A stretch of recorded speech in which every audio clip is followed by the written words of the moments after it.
अस्सलाम वालेकुम नाज़रीन, उम्मीद है आप सब लोग खैर आफियत से होंगे। सबसे पहले बात करेंगे जो कि वाक़या पेश आया था जुम्मे की सुबह कराची के इलाके लियारी बगदादी के अंदर, जिसमें 5 मंजिला इमारत ज़मीन बोस हो गई थी और उस 5 मंजिला इमारत के अंदर तकरीबन 27 लोग मौत की नींद सो गए थे।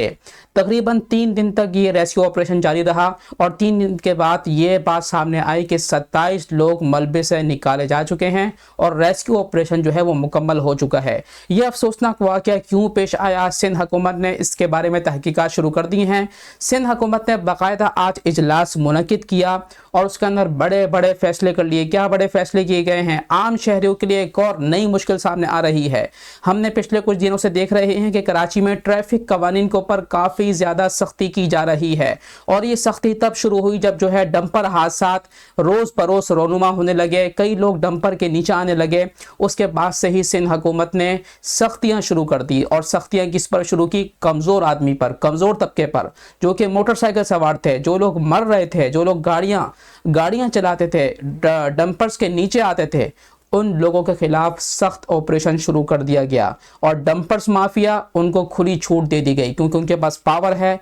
कमज़ोर जो है वो गरीब तबका है तो उनको रगड़ा दिया जा रहा है। ऐसे ही अब ये सूरत हाल पैदा हो चुकी है कि कराची में जो है बड़ा फैसला कर लिया गया है सिंध हुकूमत की तरफ से। आज के इजलास में लियारी वाक़ये के बाद क्या फ़ैसला किया गया है, ये आपको बताने से पहले मैं आपसे गुजारिश करूंगा इस वीडियो को लाइक कर लीजिए। चैनल को सब्सक्राइब नहीं किया तो सब्सक्राइब करके बेल नोटिफिकेशन को लाजमी ऑन कीजिएगा ताकि आपको लेटेस्ट अपडेट मिलती रहे। जी तो नाजरीन, बात करेंगे सिंध हुकूमत के अहम तरीन फैसले की। जैसे कि हमने देखा कि ट्रैफिक कवानीन के ऊपर चालान लाद दिए गए हैं, 25-25 हज़ार रुपये के चालान लाद दिए गए हैं, लाख रुपए के चालान, ताकि कोई भी ट्रैफिक कवानीन की खिलाफ वर्जी करते हुए 100 बार सोचे।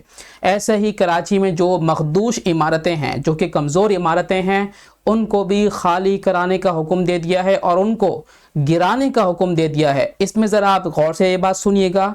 मखदूश इमारतें वो जो कि बिल्कुल रिहाइश के काबिल नहीं हैं, उनको गिराने का हुक्म दे दिया गया है और जो है ऐसी इमारतें जो कि कुछ न कुछ कमज़ोरी का शिकार हैं, अगर उनमें मुरम्मती काम किया जाए तो वो मजबूत हो जाएंगी, तो उनको गिराने का हुक्म फ़िलहाल मुअत्तल कर दिया गया है। उनके मुरम्मती काम की तरफ हिदायत की गई है। तो दोनों सूरतें हैं। तो इस हवाले से सिंध हुकूमत बड़ी सख्ती से अमल दरामद करेगी। तकरीबन लेटेस्ट सर्वे के मुताबिक कराची में इस वक्त ख़ास तौर पर लियारी के इलाके में 580 मखदूश इमारतें हैं, कमज़ोर इमारतें हैं, जिनको गिराने का फिल वक्त फिलफौर फैसला कर लिया गया है। तो वीडियो अगर अच्छी लगी तो उसको लाइक करें, चैनल को सब्सक्राइब करके बेल नोटिफिकेशन को लाजमी ऑन कीजिएगा।